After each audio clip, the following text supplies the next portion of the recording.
Jako manažerka jsem brala podstatně víc sama pro sebe, případně pro sebe a pro své kočky, než ve chvíli, kdy jsem začala žít s partnerem a začala jsem na rodičovskou. Tu chvíli jsme dohromady fakt měli dost málo peněz. Nezbývalo mi, než se naučit nějakým způsobem s těmi penězi zacházet. Musela jsem začít hodně sledovat naše výdaje, musela jsem hodně řešit to, jaké máme příjmy a musela jsem se zamyslet nad tím, kdy si co můžeme dovolit vůbec pořídit. A vlastně díky tomu mi došlo, že pokud chci víc penězi za dobře, tak se jimi musím prostě aspoň trošku zabývat. Není to samo od sebe, ty peníze nepřicházejí sami od sebe, neodcházejí sami od sebe, je to čistě o tom, co my s nima děláme, jakým způsobem s těmi penězi nakládáme. No a abych to teda všechno zvládla, tak jsem začala sledovat naše příjmy a naše výdaje. Udělala jsem si jednoduchou tabulku v Excelu, kde jsem vlastně začala zaznamenávat nejen teda tu příjmovou stránku, ale i tu výdajovou. A vlastně ze začátku jsem teda ty výdaje řešila na denní bázi, potom jsem se posunula na týdenní bázi. Každopádně jsem se začala zabývat tím, kde vydáváme kolik a jestli jsou to vlastně vždycky jenom ty nezbytné výdaje, protože to prostě nebylo úplně jednoduchý období. Vlastně v tom období se nám i někdy stávalo, že kdyby jsme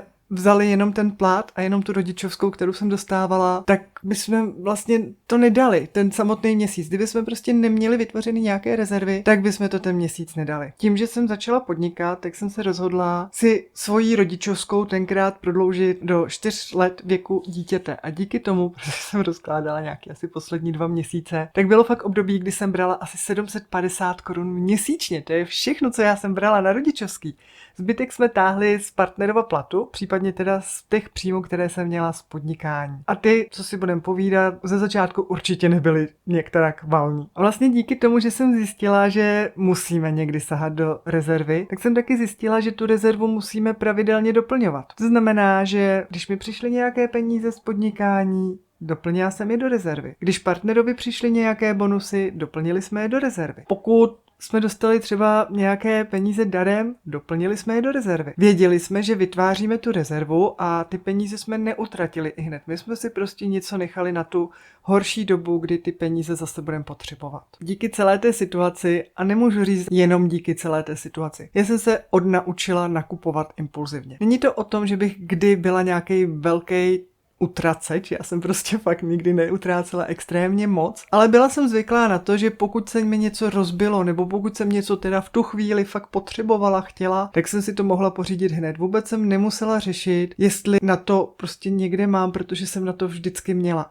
Já jsem tu výplatu fakt měla celkem vysokou. No a abych vlastně vyřešila tu situaci i o trošku víc, protože někdy fakt bylo ouvej s těmi penězi, tak mi nezbývalo se dostat z té polohy, kdy jsem byla zvyklá chodit denně na oběd a stejně tak partner chodil v práci si na oběd, tak já jsem začala vařit. Já nevařím ráda, ale jak se říká, bída naučila Dalibora housti. A mě bída, ona to nebyla úplně bída, ale prostě ten trošinku nedostatek, ten trošinku diskomfort mě naučil, že jsem začala vařit mnohem víc, než jsem kdy v životě vařila. To znamená, že já teďkon vařím na, nemůžu říct denní bázi, já si to většinou rozložím tak, abych uvařila víc jídel a v průběhu týdne jsem sobě a partnerovi mohla posílat v podstatě zbytky, ale začala jsem se prostě k tomu stavět jinak. Mimo to jsem to celé posunula ještě o kousíček dál a už nechodím nakupovat do krámu tak, že teda něco vymyslím, co k těm obědům budu dělat. Já si každý týden předtím, než jdu na velký nákup, dělám seznam. Já si dělám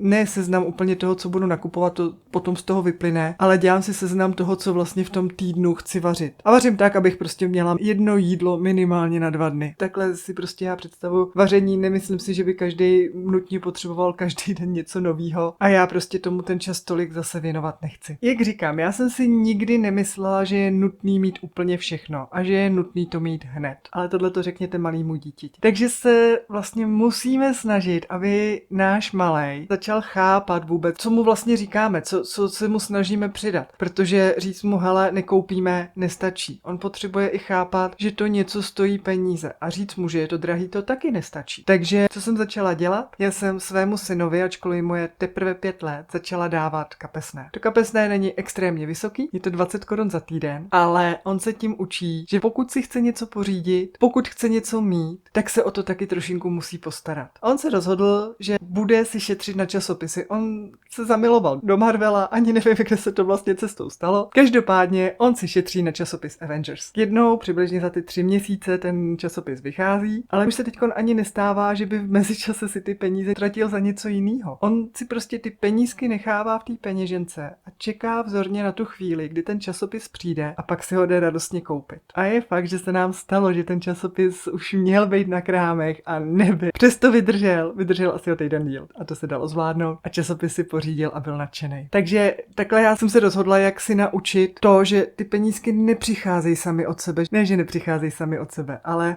že je nebude dostávat automaticky. Musel se naučit, že nenastaví jenom ručičku a neřekne, mami, ty jsi mi dneska nedala 20 korun. I to se nám stalo. Takže už se naučil trpělivě počkat, případně se o to hezky připomenout a tu svoji 20 prostě jednou za týden dostane. Co se vlastně dneska snažím tímhletím videem říct je to, že člověk, ačkoliv je třeba zvyklý na to, že měl velký peníze a nemusel se extra omezovat, tak je najednou hozen do vody, kdy ty peníze nemá, nebo jich nemá aspoň tolik a vlastně se musí naučit šetřit z mála. A je to čistě o disciplíně, je to čistě o tom rozhodnutí, že on se přece nenechá vláčit těma zvyklostma, který měl, ale trošinku něco změní. Takže já jsem fakt změnila hodně věcí, já jsem nám začala kontrolovat příjmy výdaje, začala jsem je trackovat, zapisovat, začala jsem se jimi zabývat, začala jsem kontrolovat, jestli nevydáváme někde zbytečně moc. A samozřejmě do toho jsme přidali i jiné věci. Takový ty velké věci, které chceme, které pro nás jsou důležité, tak si na ně postupně ušetříme a potom je pořídíme. Jako třeba například minulý rok jsme chtěli